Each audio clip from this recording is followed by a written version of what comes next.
Hello everyone, it's Professor John here again with a narrated version of the PowerPoint summary writing. It's a chore, and sadly it's a chore you're going to have to go through because your second assignment in this course is a summary writing assignment. A summary is a short version of a longer piece of writing. It's also an exercise in paraphrasing because your summary has to be in your own words but expressing the original author's ideas. A summary is an objective presentation of the main ideas presented by another writer, usually in the same order that they're presented. An objective is key, by the way. A summary is not an essay or another work that presents your own thoughts or ideas. It's also not a counterpoint to the ideas of the original author. This is the concept of objectivity.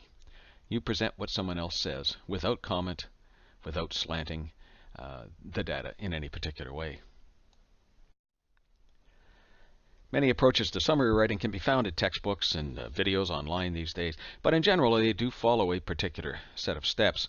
First, the summary writer reads the original and closely identifies the main thesis or idea, the main points that support that thesis, and the conclusion or outcome presented by the author.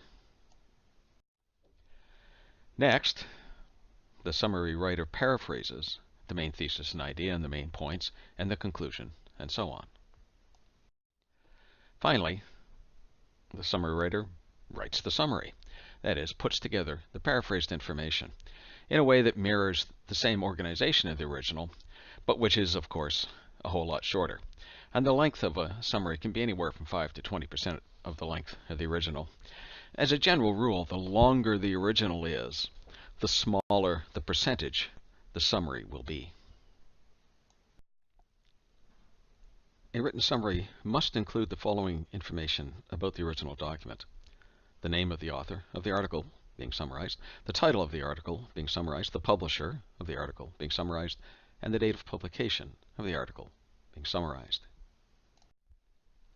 All that information is usually put out in the first sentence of the summary, and it might look something like this. According to Joe Writes a Lot in Why I'm Still Poor, published in the Online Writers newsletter in February 2018, and off and running, you are with the summary. What follows this bit, by the way, is probably a rephrasing, that is a paraphrase, of the main idea of the article, according to Joe Writes a Lot. In a formal writing situation, a complete reference for the original article would follow the summary, and that makes, again, in APA, that first sentence function as the in-text citation. Again, if you're following APA, at the end of the summary, you would have a full reference for the article that was being summarized. Some requirements for summary writing are given. The summary writer's voice for the summary is usually third person. That is, you could say the writer says this, or he mentions that, or she says this. This is all third person. Also, the summary writer should avoid editorial commentary. For instance, don't say something like this: Joe Writes a Lot's second, and also stupid, idea is. Now, that would be bad. That's editorial commentary. Leave that out. A summary writer's job is to present fairly another author's ideas, not to attack or demean, or even to applaud or support the ideas. Be objective. In your Moodle shell, you can see several documents that together present an example of the summary process in action.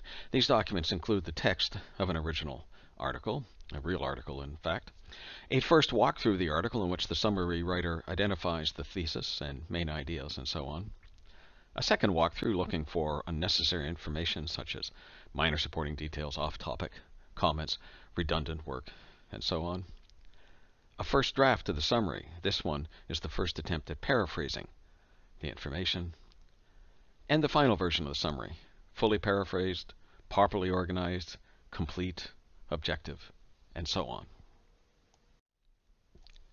Take some time to read the original article and then look through the rest of the posted documents, up to and including the final summary. Note that the original article was fairly short, only about 1,000 words. The final summary is about 20% of the length of the original. All the bells and whistles are in place in the final summary. No material is quoted. It's all fully paraphrased. There's no subjective additions or commentary. The first sentence is fully developed, and there's an APA citation for the original document placed at the end of the summary. Summary writing, at least good summary writing, is a process that takes time. When you work in your summary writing assignment, make sure you give yourself enough time to do a proper job.